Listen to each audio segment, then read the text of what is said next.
A Lei 9478 de 97, que é a tal da Lei do Petróleo, ela tem uma série de inconstitucionalidades. Ela não tem uma, ela tem um monte. Né? Para começar, né, essa lei, a Constituição diz, a União poderá contratuar direta ou contratar a empresa privada ou estatal para prestar as atividades. O artigo 23 dessa lei diz: as atividades de exploração, desenvolvimento e produção de petróleo e gás natural serão exercidas mediante contratos de concessão precedidos de licitação na forma estabelecida na lei. Cadê a opção da União? Não está. Ela tirou. A lei pode tirar o que a Constituição não tira?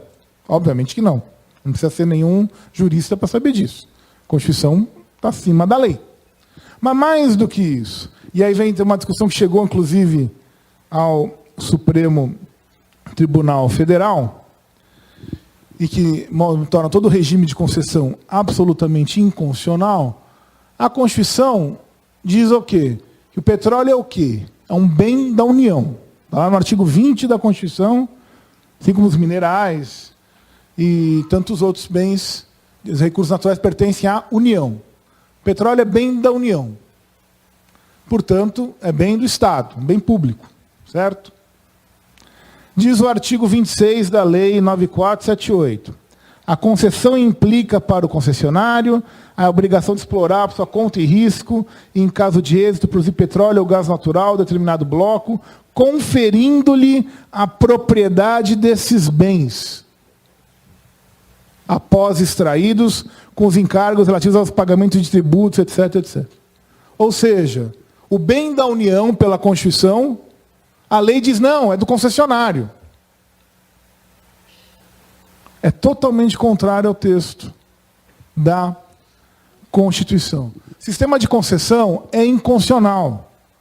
Essa questão, o governador Requião, à época, era governador do Paraná, o senador era, à época, era governador do Paraná, levou para o Supremo. O Supremo fingiu que não viu, como sempre. O Supremo simplesmente, não, a lei é constitucional. Com uma desculpa, se eu disser que a lei não é inconstitucional, vai quebrar a Petrobras. Sempre a Petrobras é o centro das preocupações de todos os nossos grandes estadistas e homens públicos, que a Petrobras, uma empresa frágil que está à beira da quebra a qualquer momento. Né? Sempre vai quebrar a Petrobras, vai quebrar a Petrobras. Esse é o grande argumento que se utiliza em qualquer política que se faça sobre o setor de petróleo. Vai quebrar a Petrobras. Então não pode. Né? Então, à época, o Supremo simplesmente disse, não, a lei é constitucional, não tem problema. Fingindo que não viu nenhuma dessas questões. A Lei 9478, que é uma lei anti-Petrobras, basta ler o texto, a Petrobras é proibida de fazer isso, não pode aquilo outro. Tem uma série de restrições à atuação da Petrobras. A Lei 9478, que ela faz também? O que ele faz assim que aprova a lei? A lei diz, a Petrobras deve ter 51% das ações em mãos da União. Na época, a Petrobras tinha cerca de 80% das ações em mãos da União. Ele vendeu na Bolsa de Nova York a porcentagem, né, que sobrava dos 51%, em ADRs, né, criou as ADRs lá, vendeu em ADR na Bolsa de Nova York. Para quê? Deus sabe.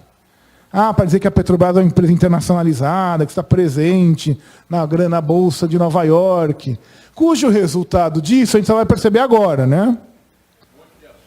Exatamente, que é submeter a Petrobras às leis americanas e correndo sério risco da Petrobras ser efetivamente inviabilizada em virtude do resultado dessas ações, dessas class actions, estão sendo desenvolvidas nos Estados Unidos, estão correndo nos Estados Unidos, passivamente, com o governo brasileiro, isso aliás, não é desse atual governo, do governo anterior também, simplesmente ficou assistindo, como dizia o Aristides Lobo, né, bestializado a tudo. Vem da Petrobras derreter, seja no ataque especulativo que ela sofreu, né, no início de 2015, seja nessas ações, simplesmente não interferir. Não, a Petrobras, não tem nada a ver com isso, é o problema da Petrobras, não é comigo, o governo fingir que não é com ele, quando a Petrobras tem, inclusive pela própria legislação americana, formas de não se submeter a esse tipo de ação. Tem direito à imunidade por ser um órgão do Estado brasileiro. Mas já vou voltar daqui a pouquinho. Porque tem um probleminha de onde é que está a Petrobras juridicamente. Que uma coisa é o que diz o regime jurídico, outra coisa é o que a Petrobras diz que ela é. Né? Esse regime vai durar até 2010. Quando se descobre o pré-sal, né, se fala, bom, temos que mudar o regime jurídico, porque não dá para entregar o pré-sal para o modelo de concessão. Tem que ser um modelo que garanta mais o controle nacional. E vai se aprovar, né, a lei 12.351, que é a lei da partilha. A lei da partilha tem uma única vantagem sobre a lei da concessão. Ela é constitucional. E aí, né, ela garante a propriedade do bem petróleo ou gás natural ao Estado. Então, ela não dá a propriedade para o concessionário. Pelo contrário, continua com a União. Então, nesse ponto, ela não tem nenhum problema de constitucionalidade. Mas ela também é uma lei mal feita e ruim. Ela não comparada com a lei da concessão, ela é ótima. Mas ela poderia ter sido muito melhor. E, para variar, né, uma péssima política do senhor Luiz Inácio Lula da Silva quis ficar com o pé nos dois barcos. Não quis renegar a lei do Fernando Henrique, quis fazer uma outra, mas, ao mesmo tempo, também não quis mudar muito. Né? E fez o quê? Fez um sistema em que nós hoje temos, de maneira extremamente frágil, e a questão da Prodicé, que eu vou falar mais ao final, prova isso, um sistema dual de regime de contrato de petróleo, que só gera confusão, só gera insegurança jurídica. Quem gera insegurança jurídica no Brasil é o próprio sistema jurídico. Tamanha confusão que se estabelece.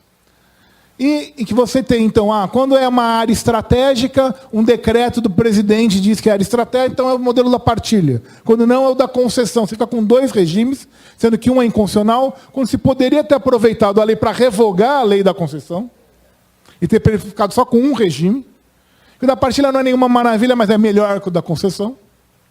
A gente defende hoje porque, na falta de coisa melhor, é o que tem para segurar. Né? Mas também não é nenhuma salvação do controle nacional dos recursos estratégicos, né? Mas, enfim, é melhor que o outro, né? É menos pior, talvez seja essa a palavra, né? Menos pior. Né?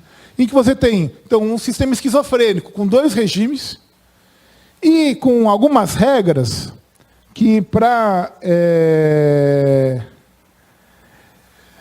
serem solucionadas, geram problemas maiores do que soluções. Por exemplo, o fato de haver dualidade de regimes favoreceu a que houvesse regras bem específicas na lei de 2010 sobre a tal da unitização, né, dos regimes, que hoje vai servir para justificar o que é estatóio, que comprou o campo de Carcará a preço vil, num ato de gestão temerária da Petrobras, em que se desfez do patrimônio sem levar em consideração, não é o interesse nacional só, o próprio interesse da empresa, né, ou seja, tem responsabilidade direta da administração da Petrobras, aí ela violou todos os princípios de boa gestão da lei das sociedades anônimas e do mercado de capitais, para vender a preço de banana o campo de Carcará,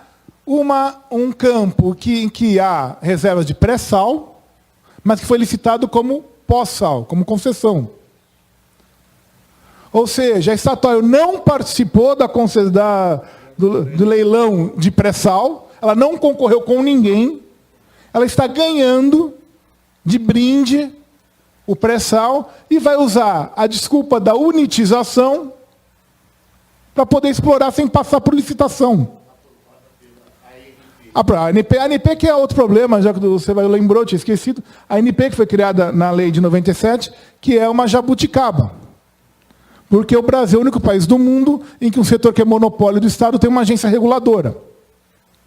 Agência reguladora para um setor que é monopólio não faz o mínimo sentido. Mas no Brasil, né, como antigamente tinha agência de banco, agência de correio, agência de turismo, depois virou tudo agência, imitando o modelo americano e contrariando o modelo americano, porque nos Estados Unidos as agências foram criadas para estruturar a atuação do Estado, no Brasil elas são criadas para te retirar o Estado do setor.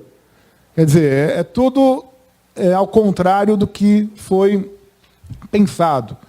Esse modelo do pré-sal, então, ele cria problemas, criou a PPSA, que teoricamente deveria administrar os contratos do pré-sal, né? Mas, na verdade, ninguém sabe direito para que ela serve ou o que ela faz, ou a quem ela serve, né? Talvez seja essa palavra, essa expressão mais adequada.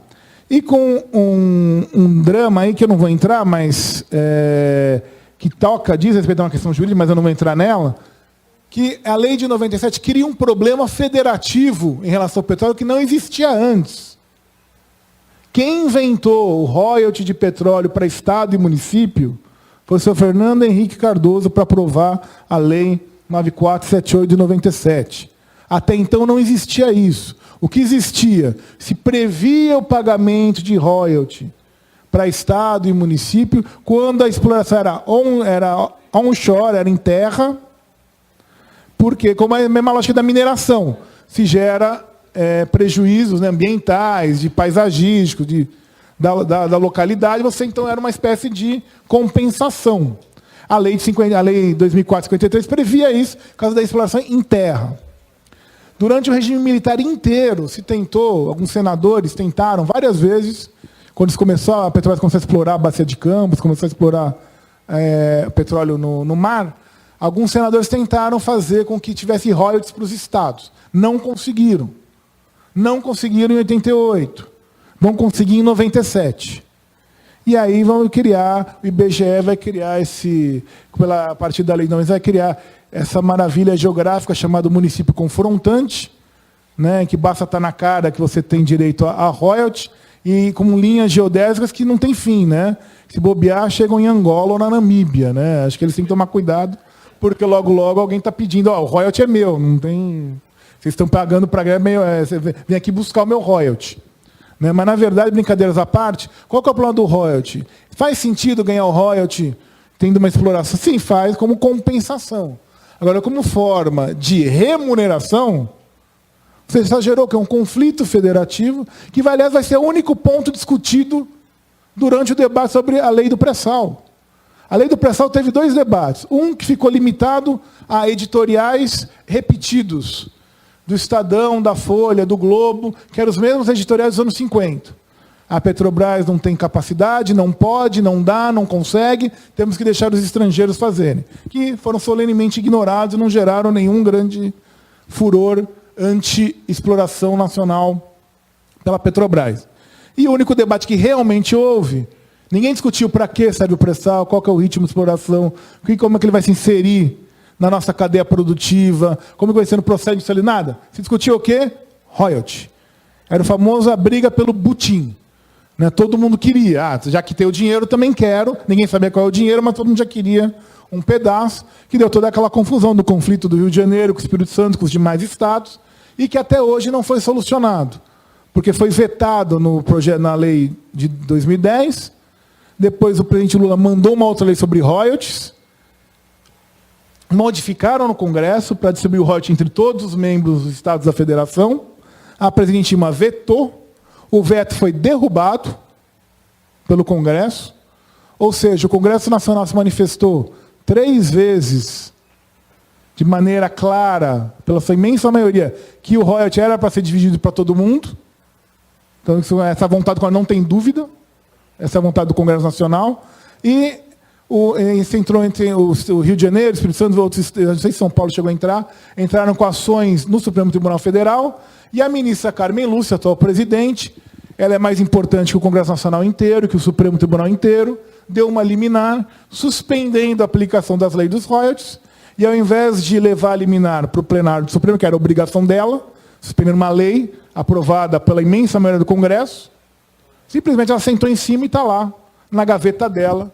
Um dia, quem sabe, essa história vai chegar ali, talvez com uma determinada maioria favorável ou não, a seja lá quem quer que queira decidir o que sobre a questão dos royalties. E vem o problema dos acionistas. Por quê?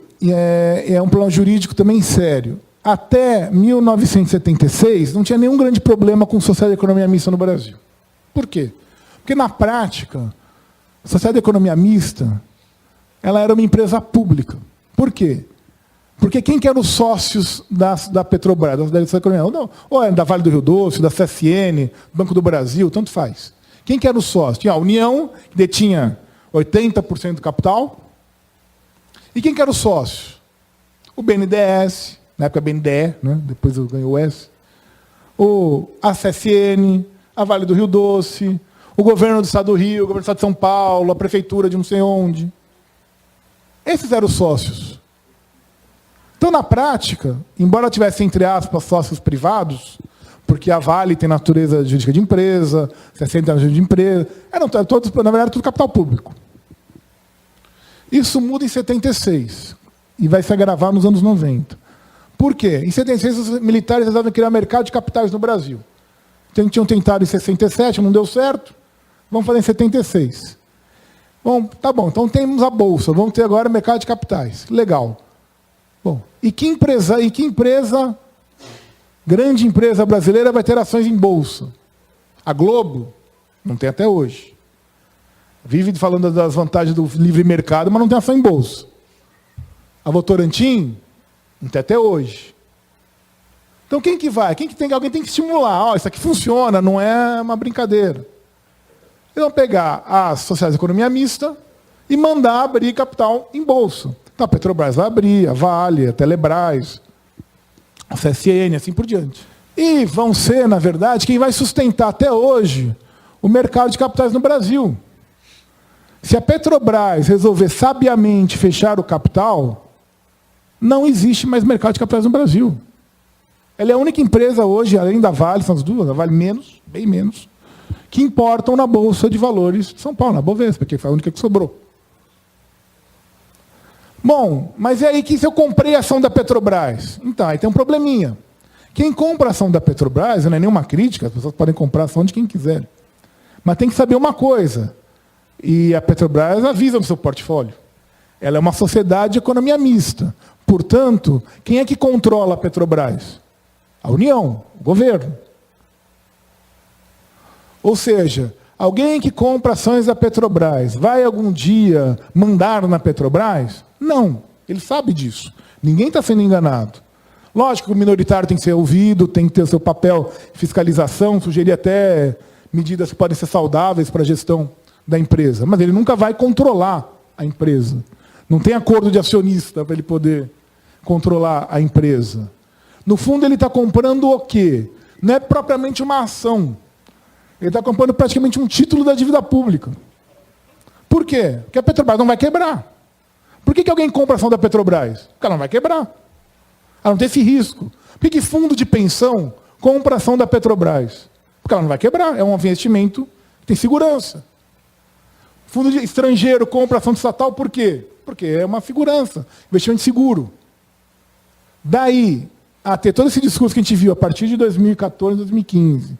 Não, porque, imagina, os acionistas da Petrobras, acionista da Petrobras somos todos nós. Quem acionista da Petrobras é o povo brasileiro. Os recursos da Petrobras vieram do orçamento da União, vieram dos nossos impostos. Ela não adquiriu nada do que ela investiu vendendo ação em bolsa. Não é pelo mercado de capitais que ela se financia. Pelo contrário. Agora a gente está vendo que o mercado de capitais é um dos buracos por onde ela está gastando fortunas para tentar se defender e se proteger de uma série de lambanças jurídicas e econômicas que fizeram nas suas gestões. O seu José Serra apresenta o projeto de lei dele agora no início do governo Dilma, em 2015, no segundo governo Dilma. E aí a sucessão de erros e de covardias. Ele vai e propõe a retirada da obrigatoriedade da Petrobras como operadora única do modelo de partilha. Na prática, ele destruiu o modelo de partilha. É isso que aconteceu. Eles não tiveram coragem ou força política, talvez, que agora acho que esse negócio de falar, a gente escuta coisa que antigamente não imaginava que nunca fosse escutar, então acho que coragem não falta, ou falta de noção, mas eles não tiveram força política para revogar o regime de partilha de vez. Então vai ficar uns pedaços. Vamos fazer mais uma confusão jurídica. Um regime de partilha que, na verdade, não é de partilha mais, que já não perdeu o que estruturava. Porque o que estrutura o regime de partilha é a operadora única, porque é quem controla o nível da produção, a velocidade, o conteúdo local, quem controla tudo isso. A questão ambiental, quem dá o ritmo e quem estrutura a questão tecnológica, tudo isso. No fundo, ao abrir mão, ao tirar a Petrobras disso, a regime de partilha ficou, na verdade, invertebrado, ficou um negócio sem muito sentido. Vai se usar o nome, mas vai ser uma concessão disfarçada. É isso que vai ser uma concessão disfarçada. Tudo bem, formalmente não vai se transferir a propriedade para o concessionário, porque a lei de partilha, em tese, está em vigor. Então não é inconstitucional nesse sentido. Mas vai ser um regime de concessão, vamos dizer, melhoradinho um pouco. E é isso. Então o Brasil vai ter 2 regimes de concessão, a concessão e a concessão disfarçada. O grande argumento que foi utilizado ali para se defender a aprovação do projeto do senador Serra era muito simples. O pré-sal é um mico. Foi isso que o deputado presidente da comissão, que era um deputado do Espírito Santo, Lelo Coimbra, isso. E o relator era o Zé Carlos Aleluia. E o Zé Carlos Aleluia quis discutir comigo a inconstitucionalidade da concessão e não se deu muito bem. Tanto que saiu logo depois de ter tentado me convencer que ele era um grande jurista. Como engenheiro elétrico, ele é um grande jurista. Mas, enfim, o grande argumento dele foi: o pré-sal é um mico. O petróleo vai acabar, porque vão ter as energias renováveis. Então, todo mundo sabe que amanhã estamos todos com as energias renováveis. O petróleo é algo ultrapassado, não tem mais sentido nenhum, não tem utilidade nenhuma. Né? E o Brasil vai ficar com o mico na mão. Aí eu disse: ainda bem que o Brasil, que é um país simpático, acolhedor, tem amigos no mundo inteiro, né, doutor Pedro? E tem amigos como a Shell, a Chevron, né, a British Petroleum e tantas outras que vão nos ajudar a ficar livre desse mico. Como é bom ter amigos